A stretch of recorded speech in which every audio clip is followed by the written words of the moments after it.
quem as pessoas dizem que eu sou? Os discípulos responderam, alguns dizem que é João Batista, outros que é Elias, outros ainda que é Jeremias, ou algum dos grandes profetas antigos. Então Jesus devolveu a pergunta para eles e lhes perguntou, e vós, quem dizeis que eu sou? Simão Pedro, em nome de todos, respondeu, tu és o Messias, o Filho do Deus vivo. Respondendo, por sua vez, Jesus lhe disse, bem-aventurado, Macarios, feliz és tu, Simão, filho de Jonas, porque não foi um ser humano que te revelou isso, mas o meu Pai que está no céu. Por isso eu te digo que tu és Pedro, e sobre esta pedra construirei a minha igreja, e o poder do inferno nunca poderá vencê-la. Eu te darei as chaves do reino dos céus. Tudo que tu ligares na terra será ligado nos céus, e tudo que tu desligares na terra será desligado nos céus. Jesus então ordenou aos discípulos que não dissessem a ninguém que ele era o Messias. Palavra da salvação. Glória a vós, Senhor. Podíamos cantar qual é a chave. Hoje é dia de chave para todo lado, né? Cadê aí? Qual é o tom de qual é a chave? Qual é a chave? Qual é o segredo? Tá baixo? Vamos subir? Vamos subir. Qual é a chave? Qual é o segredo que abre as portas do seu coração? Qual é a chave? Qual é o segredo que abre as portas do teu coração? Por que não falar? Por que não falar se ele quer te ouvir? Porque se ele está aqui, por que não aceitar se ele quer te dar? Por que insistir em resistir? Pois ele tem tanto para te falar. Quer te amar, te perdoar, mas é você quem tem que abrir o coração. Deixa Jesus te consolar, deixa Jesus te abençoar, deixa Jesus te dar a tua salvação. Muito bom, hein? Puxa vida. Pena que a gente nunca mais cantou, já até esqueceu. Olha, gente, hoje é um domingo extraordinário porque nós temos uma liturgia realmente fenomenal, não é? A primeira leitura de hoje é do profeta Isaías, como a gente viu, e fala de vamos chamar assim, na linguagem de hoje, um mordomo. Mordomo, na verdade, é aquele que dirige a casa dos grandes, né, a famosa, e diz quem entra, quem não entra, que se come, que não se come, enfim, ele decide tudo na casa, dá ordem aos funcionários e assim por diante. No tempo antigo, como em vários lugares, o rei tinha no palácio uma espécie de mordomo também, que era o chamado administrador. Ele não só administrava o palácio em certas situações, mas até parte do reino inteiro, o reino mesmo. Ele era um administrador ao lado do próprio rei. Enfim, ele recebia uma roupa especial, vestia-se com uma roupa apropriada para a função e recebia, como os prefeitos recebem nas cidades ainda, quando vão tomar posse, uma chave grande e carregam nos ombros, né? Enfim, assim era. Aquele é o que tem na casa, no palácio, ele decidia quem podia entrar, quem devia ficar de fora e assim por diante. Jesus, então, aliás, o profeta Isaías está fazendo esta referência, e Jesus no Evangelho faz a mesma referência, né? Só que agora com relação não ao reino dos homens, mas ao reino de Deus. Observem na liturgia que sempre, todo domingo, a primeira leitura está conectada com o Evangelho, sempre, sempre, sempre. Às vezes também a segunda, mas é muito mais a primeira leitura que está ligada ao Evangelho, conectada ao Evangelho. Estou vendo a Aparecida ali, não é?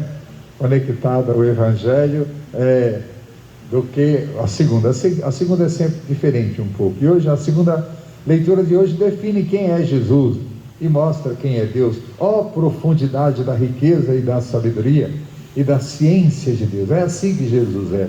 Profundidade da riqueza, da sabedoria, da ciência de Deus.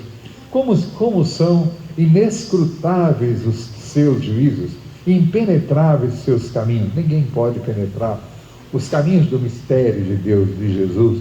De fato, quem conheceu o pensamento do Senhor, ou quem foi o seu conselheiro? Nenhum de nós. Ninguém jamais o foi. Ou quem se antecipou em dar-lhe alguma coisa, para depois ter o direito de uma retribuição, a uma retribuição. Na verdade, tudo é dele, para ele e por ele. A ele a glória para sempre. Também é muito bela essa página de Paulo aos Romanos, capítulo 11, que é extraordinária, mostra a figura extraordinária e indescritível de Jesus. Porque Jesus não é alguém, um homem como qualquer um outro, não. Ele é o mistério da Trindade no meio de nós, encarnado no meio de nós. É algo lindo, né? O Evangelho, então entramos agora no Evangelho, que é o clássico discurso, o clássico episódio no qual Jesus apresenta a igreja. Há muita discussão, sobretudo entre católicos e protestantes. Diz assim que Jesus foi para a extremidade norte de Israel, que na verdade já era considerada terra de pagãos, em Cesareia de Filipe. Filipe era o filho de um dos filhos de Herodes, o grande, né? Então, Filipe era o filho, segundo dizem os biblistas, era o filho predileto de Herodes. Por isso ele deu a melhor parte do reino, deixou para Filipe.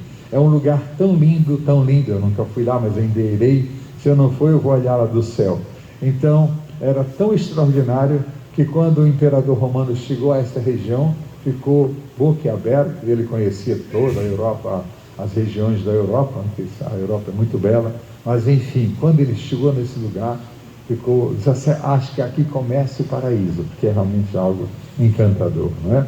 Então, lá, ele estabeleceu a sua capital, e para diferenciar da Cesareia Marítima, que já havia uma cidade na beira do mar, do mar Mediterrâneo, uma cidade judaica também, aí ele vai dar o nome de Cesareia de Filipe, né? Em homenagem ao tal do César, né? Quem dizem os homens que eu sou? É a pergunta. E quem vocês acham que eu sou? A resposta a gente viu. Para os homens, Jesus não é grande como César, como Herodes, nada, não tem nada a ver com esse lado dos homens. Para Jesus, esses homens não são homens verdadeiros, não é? Ele é muito mais parecido com os profetas. Aliás, é identificado pelo povo. O povo vê em Jesus um santo profeta, um santo homem, como os grandes clássicos profetas, não é? E aí, então Jesus perguntando para eles, e Pedro toma a frente, porque Pedro fala em nome de todos, diz: tu és o Messias, o Filho do Deus vivo. É uma resposta muito boa, só é incompleta por um motivo que eu explicarei daqui a pouquinho. Respondendo Jesus lhe disse: bem-aventurado, feliz, Macarios. A palavra Macarios em grego é uma bem-aventurança, um feliz, né? Bem-aventurado Simão, filho de Jonas. Observe, Simão, filho de Jonas. Por quê? Porque naquele tempo em que Jesus viveu entre nós, em Israel não havia sobrenome. Guardem bem isso, não existia sobrenome naquele tempo. Era só, por exemplo, se o pai dava o nome a um filho, né? Fosse João, né? Yohanan. Se fosse João, então o que era? João Ben, o nome do pai agora, né? Porque Ben significa filho de. Então o homem era apresentado como José Ben Antônio, José filho de Antônio, por exemplo, né? E quando alguém dizia José filho de Tânia, nossa, acabava com a moral daquele cara. E foi o que disseram para Jesus, né? Disseram: esse não é o filho de Maria? E pronto, acabaram com a moral de Jesus, porque dizer que um jovem era filho de uma mulher, era melhor rasgar a identidade do jovem, né? Então é um modo de muito interessante isto. Graças a Deus as mulheres não são tratadas mais daquele jeito. Hoje a gente tem que ter cuidado, porque senão elas vão mandar a gente definitivamente no cabreço e indo batendo, viu? Oh, brincadeira. Bom, então Depois, Jesus vai explicar por que ele é bem-aventurado, Macários, beato, feliz, porque não foi um ser humano que te revelou isso, mas o meu Pai que está nos céus. Significa que aquilo que Pedro compreendeu em parte, ninguém pode ensinar, só Deus. Por isso eu te digo que tu és Pedro, agora já não é mais Simão, agora é Pedro, e a palavra Pedro em grego é Petros. E sobre esta pedra, não é mais é Petra, Petros, Petra. Para nós, em português, parece uma mesma palavra colocada no masculino e no feminino, mas não é nada disso. Petros é uma pedra de construção, um tijolo, digamos assim, se fosse de pedra, né? E Petra é a rocha. Petra em grego significa rocha, rochedo. E Petro significa uma pedra qualquer, enfim, que serve para construir a parede de pedra, evidentemente, não é? Então, Petra significa rocha. E em toda a Bíblia, observem bem, em toda a Bíblia, a palavra Petra, rocha, só é dedicada a Deus ou a Jesus Cristo. Ninguém mais recebe este nome de pedra. Recebe o nome de Petros, que Petros é uma pedra de construção, como a gente diria, um tijolo, se fosse o caso, né? Enfim, e sobre esta pedra, portanto, construirei a minha igreja. A igreja de Jesus é construída sobre ele mesmo, ou então sobre o Pai, que é a mesma coisa. Porque muitas vezes o pessoal fala, hoje mesmo eu estava ouvindo um bispo falando, né? Um bispo estudioso, não é assim um bispo qualquer não. É um bispo biblista, famoso, dizendo assim, que a igreja é fundada sobre a profissão de fé de Pedro. Por um lado pode ser, mas é muito mais, está meio atrasada já esta concepção, né? Não estou querendo ser orgulhoso, pelo amor de Deus, que eu não sou nada, mas é muito importante que a gente descubra esse sentido profundo dos grandes e clássicos biblistas do mundo, né? Que diz, Petros é uma coisa, Petra é o rochedo, a rocha sobre a qual nós devemos construir. Isso a nossa construção é sobre Jesus Cristo, ou sobre o Pai. Aliás, Paulo sempre disse, não é? Paulo dizia, não é?